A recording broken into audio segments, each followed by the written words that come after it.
Okay, okay. I was really gonna do a video this morning, and I've never had to change my opinion on a YouTube video ever in my life. This is a first for me because I was gonna do a video about AB, and I was like, oh man, he had an emotional apology, and we found a way to be adults about the whole situation. I start getting my feed. Release me. Okay, I'm like, huh, that's interesting. And then I hear about the YouTube video. Not gonna lie, YouTube video was pretty nice. Real talk, real nice. In my personal opinion, I think John Gruden knew about it. Video was well produced. The editing was, I liked it. And then I get the other nail in the coffin. He's released. He's officially released. And the whole time I'm thinking to myself, what the hell is going on? This is a show of the highest order. I being a Raider fan since '95, I've seen a lot. But right now, this takes the cake.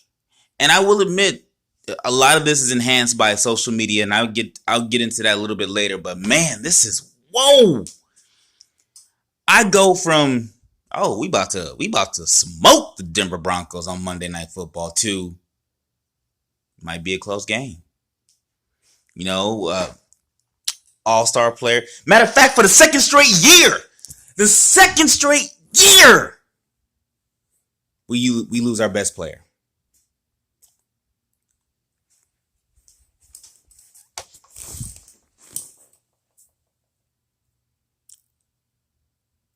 I'll tell you what.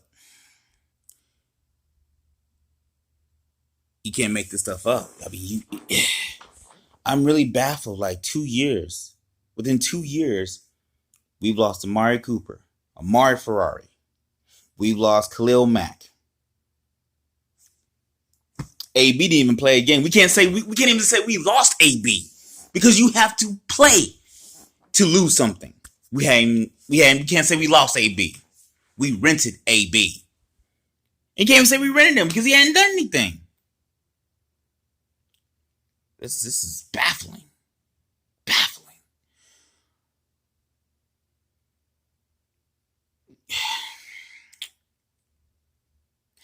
And I'm trying to figure out where it all went wrong this quickly. And I will admit this. I didn't think him with the cryo foot therapy, him burning his feet from that. I don't understand why the social media and national pundits believe that that's his fault. I feel like in all training exercises or methods or recovery methods, there's going to be a risk. And there are situations where you just like, oh, I don't know, it was going to happen. I feel like that's just the natural risk in exploring new techniques. So I don't really blame AB for that. The helmet, honestly, realistically, I thought it was overblown. I play hockey, and when I switch mask or face mask, I will admit it is an adjustment period. It really is. But at the same time, at the professional level, I feel like you got access to make custom bars within the regulations of the NFL. But I thought that was overblown. He said he was going to retire over that. I thought that was a publicity stunt, to be honest with you. I really thought that was a publicity stunt, but that was overblown. And then the whole physical altercation, not the physical altercation, the almost physical altercation between him and Mike Mayock in front of the team. That, I might be in the minority in this one, but I really feel like that's not uncommon, especially at the NFL workplace. I really feel like that's a common thing. I mean, I remember when Steve Smith actually got into a fist fight with his teammates during training camp, and that was caught on camera. So I know for a fact in the 60s, 70s, 80s, and 90s. There's a lot of stuff that cameras didn't catch that went on between players, coaches, assistants, any kind of personnel. I think now it's just that we're in the social media age, and we're all shocked, like, oh my god, we're seeing this real news, this is real life. But in reality, all this has been happening since the dawn of time, things like this. So I don't think the AB situation, him getting in an argument with Mike Mayock, I didn't think that was that big of a deal. But I do think it was the accumulation of things that happened with the situation that happened in Pittsburgh. Then you had, and I guess it was really the history and then the confluence of events, because when AB signed, we had a terrible year. We just got rid of Khalil Mack. We just got rid of Amari Ferrari, and we had to see them do dirt in the playoffs. Matter of fact, we had to see them go to the playoffs and have an impact. So then when we signed AB, it's like, oh man, we gonna turn the corner. And then we don't get to see him, and then all of a sudden, I never understood why, even before social media, why a player who has a proven track record, why he has to show up in training camp and show up in the preseason. That I feel like that was a big thing, even back with Terrell Owens. I remember he pulled his hamstring, and Bill Parcells, I believe he was a new coach, or he had been there a year or 2 years, and he says, "Oh, we need to see him out practicing." And I'm like, it's Terrell Owens. You know who he is. And then everybody made a big stink about him going on to being on the exercise bike with the racetrack outfit on, the biker outfit on. And everybody made a big deal about that. And I'm like, it's fun. He's trying to get in shape, and he's trying to keep his hammy loose, and he's having some fun with it. But everybody made a big stink about it. And I think to some degree, AB has that same situation, some degree. At the same time, you got to show up to meetings. If you're supposed to be there, you got to be there. That's being a professional. That's indefensible.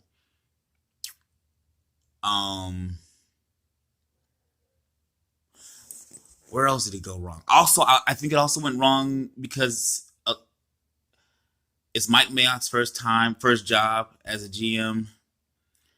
AB, it's a young team. AB's a superstar. He's already established, and maybe there was a miscommunication, or maybe there wasn't communication on what AB could do and what he couldn't do on a day-to-day level. And it's a delicate balancing act, because we've got a young team, I believe we're the youngest team, if not a top 5 youngest team. And a lot of these guys are watching how to be pros. So I get where Mike Mayock's in a situation where I got to show him, hey, these guys who we drafted, they might be someday on par with AB in terms of reputation or skill level. And they see it right now at the nascent stage of development. It's a dangerous thing. So I see why Mike Mayock did it, and why he had to take a hard stance, like with the whole fine thing, because I really didn't think he should be fined, because I'm pretty sure there are a lot of NFL players who are great, or have been great, who missed meetings, who fell asleep in meetings, who didn't show up during the off season, who were still working out, who were still doing dirt. But I feel like that's a lot. And I think maybe AB thought he was being mistreated, because it's one thing when you're a superstar and you know you're a superstar and everybody's saying how great you really are.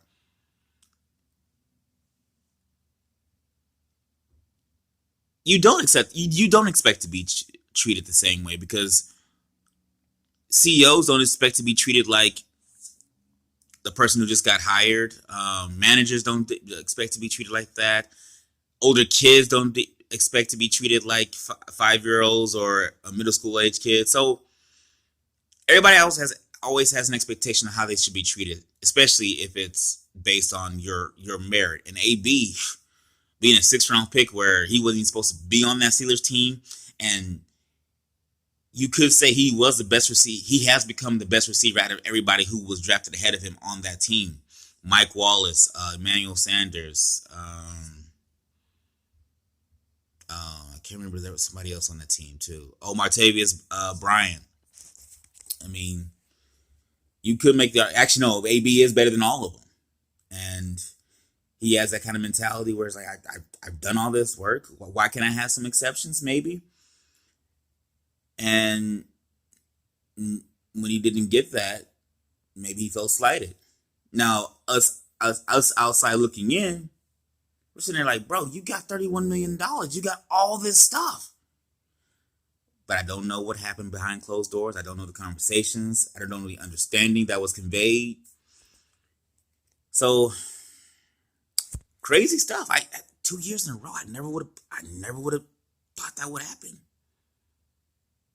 Three players.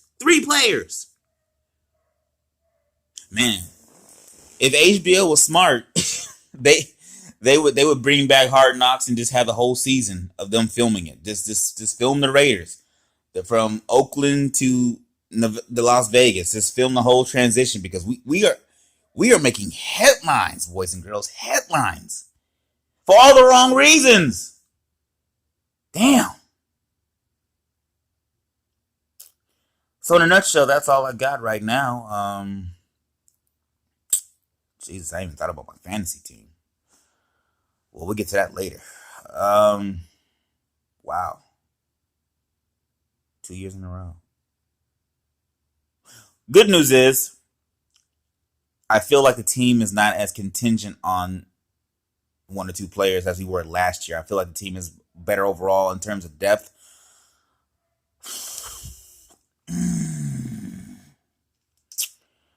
We're fine. And you know what? Since this whole off season and Hard Knocks and whole media attention, it's been so crazy. I wouldn't be surprised if AB comes back in week 2 or 3 with the Raiders and say, "Hey, we came to an understanding. I was wilding out. You took a hard stance. It's a learning experience. You know what? Yes, that's it. I'm going with that, ladies and gentlemen. I'm going with that. Week 2, week 3, AB will be back with the Raiders. But there is a high probability he could go with another team. But if he makes it past week 1, week 2, he'll be back. Call me delusional. I'll accept that today. I'll accept that one today. But we're fine. Tyrell Williams, he's just going to have to step up. He's the number 1 receiver. Ryan Grant's he's going to have a huge upgrade to his expectation. Hunter Renfrow, obviously. I'm not up to speed on if Keelan Dawson on the practice squad or if he signed with somebody else, but hey, let's bring him back. Darren Waller, huge story. He's been lighting it up in camp, and he'd be a huge comeback story. I never knew his backstory until I saw this thing on not Rich Eisen, the other guy. Oh, it's gonna kill me that I can't remember his name. Dan Patrick, I believe it is. We talked about how he was just obsessed with getting high and not really taking it serious. Now he's got his life back on track, so maybe he can be the lightning rod, be a force of nature. Josh Jacobs, I think he's going to be, wow. I think he's going to have massive numbers now. Offensive line, that's a question mark. But I think we're okay. Defense, I still think week 8 is the time we'll find out who we really are as a defense. I think if we can gel in the right way, by week 8 we could be something. But it's going to be interesting. It's going to be interesting 7 to 8 weeks, but we'll be fine.